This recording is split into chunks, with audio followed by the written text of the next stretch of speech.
بسم اللہ الرحمن الرحیم۔ ناظرین، صاف دل انسان کی 5 نشانیاں۔ نبی کریم صلی اللہ علیہ وآلہ وسلم کا یہ فرمان ضرور سنیں۔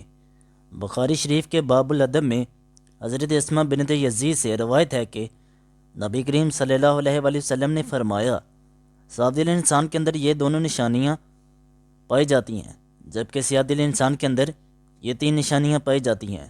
محترم ناظرین، سب سے پہلے بات کرتے ہیں کہ صاف دل انسان کے 5 نشانیاں کون کون سی ہیں۔ ماہرین نفسیات کے مطابق صاف دل انسان میں یہ 5 نشانیاں پائی جاتی ہیں۔ نمبر 1، ایسا شخص جو بہت جلدی جذباتی ہو جاتا ہے، یعنی جب اس کے سامنے کوئی غلط بات کی جائے تو وہ یہ نہیں جانتا کہ اس کے آگے کون بیٹھا ہے یا اس کے جذباتی پن کے کیا نقصانات ہو سکتے ہیں۔ وہ کھل کر اپنی سچائی کا اظہار کرے گا اور اس مقصد کے لیے جذبات کا سہارا لے گا۔ نمبر 2، ایسا شخص جس کا غصہ تھوڑی دیر کے لیے ہوگا، یعنی جیسے وہ بہت جلدی جذباتی ہو جاتا ہے، وہ سامنے والے سے جھگڑا کر لیتا ہے، ویسے ہی وہ بہت جلد ٹھنڈا بھی ہو جاتا ہے اور پھر سے بالکل ایسے ہو جاتا ہے جیسے کچھ ہوا ہی نہیں۔ نمبر 3، ماہرین نفسیات کہتے ہیں کہ ایسا شخص نہایت حساس طبیعت کا مالک ہوتا ہے اور لوگوں کے تلخ رویے اسے بہت تکلیف دیتے ہیں۔ یعنی ایک صاف دل انسان جب کسی کا تلخ رویہ دیکھتا ہے تو اسے بہت تکلیف ہوتی ہے، وہ اندر ہی اندر سے ٹوٹ جاتا ہے۔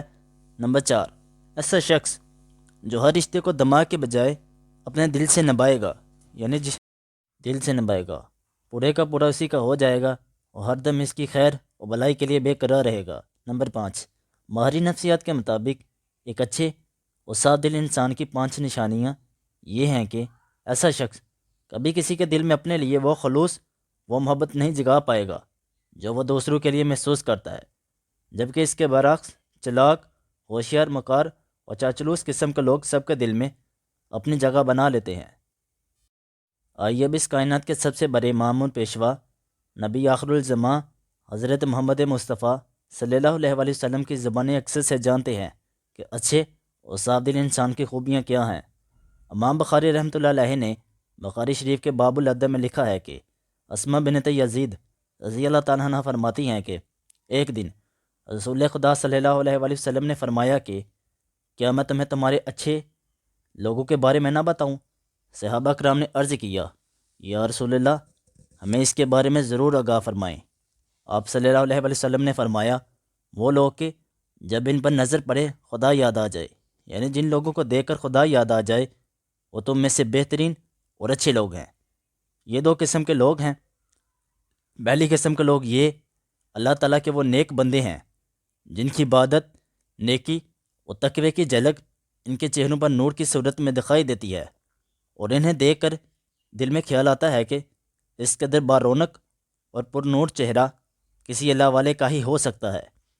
عام طور پر انسان کے اندر کی کیفیت کا اندازہ اس کے چہرے سے ہی ہو جاتا ہے۔ چہرہ انسان کی باطنی حالت کا عکاس ہوتا ہے۔ غصہ یا راحت، خوشی ہو یا غم، ناراضگی ہو یا رضامندی، انسان کے چہرے سے واضح پتہ چل جاتا ہے۔ اسی طرح انسان کے نیک برے مال کے اثرات بھی چہرے سے ظاہر ہوتے ہیں۔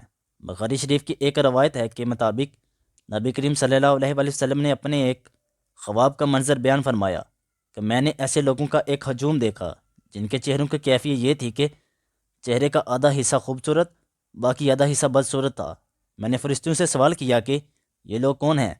فرشتوں نے جواب دیا کہ یہ آپ کی امت کے وہ لوگ ہیں جن کے نیک برے مال برابر ہیں، یعنی اعمال صالحہ بھی انہوں نے کیے ہیں اور اعمال سیاہ بھی انہوں نے کیے ہیں۔ ان کے نیک مال ان کے چہروں پر نور کی صورت میں نظر آ رہے ہیں اور برے مال چہرے پر سیاہ اور کالا کے طور پر نمایاں ہیں۔ اللہ تعالیٰ کے نیک اور مخلص بندوں کے چہروں پر تقوی اور نیک مال کا نور ہوتا ہے، اس لیے ان کے با رونق اور نورانی چہرے دیکھ کر خدا کی یاد تازہ ہو جاتی ہے۔ دوسرے وہ لوگ جن کے مال و حرکات، ان کا اٹھنا بیٹھنا، لین دین، عبادت و معاملات اللہ تبارک و تعالیٰ اور رسول خدا صلی اللہ علیہ وآلہ وسلم کے احکامات کے مطابق ہوتے ہیں، انہیں دیکھ کر ایک مسلمان کی عملی زندگی کا نقشہ سامنے آ جاتا ہے۔ ایسے لوگوں کو دیکھ کر بھی خدا یاد آ جاتا ہے۔ نبی کریم صلی اللہ علیہ وسلم کا فرمان مبارک ہے، تم میں سے کامل مومن وہ ہے جس کا اخلاق سب سے اچھا ہے۔ عموماً اپنے حسن خلق سے دن میں روزے رکھنے والے اور رات کو عبادت کرنے والے کا درجہ پا لیتا ہے۔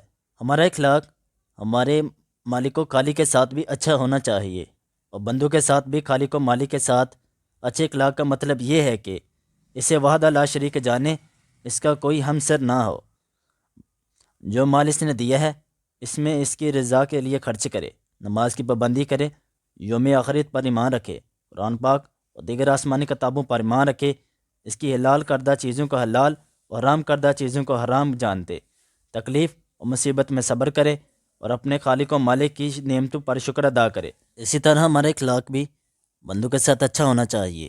اچھے اخلاق کے لیے قرآن و سنت کا علم ہونا ضروری ہے، اس لیے قرآن و سنت کے علم حاصل کریں اور اس علم کو دوسرے لوگوں تک ان کے فائدے کے لیے پہنچائیں۔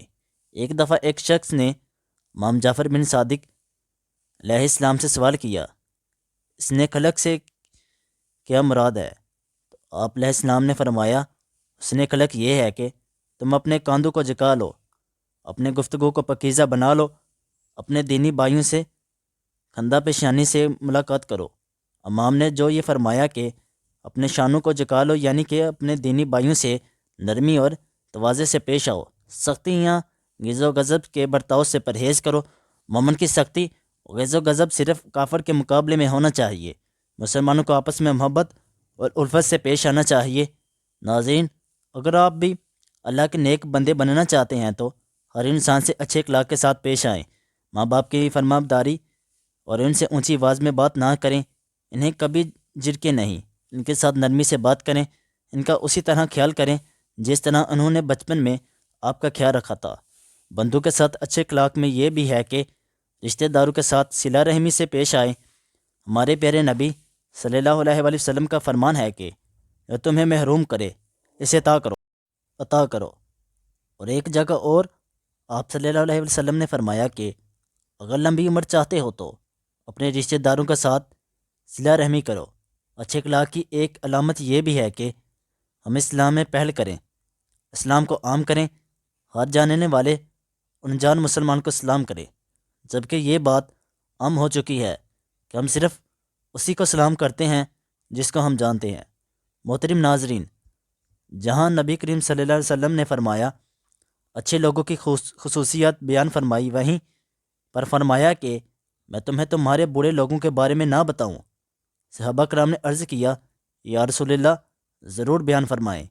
آپ صلی اللہ علیہ وسلم نے فرمایا، جو چغل خور یعنی لوگوں کی چغلی لگانے والے، یعنی لوگوں کی باتوں کو ادھر ادھر پہچانے والے، ایک کی بات دوسرے کے آگے، دوسرے کی بات تیسرے کے آگے اور تیسرے کی بات چوتھے کے آگے بیان کرنے والے ہی برے ہیں۔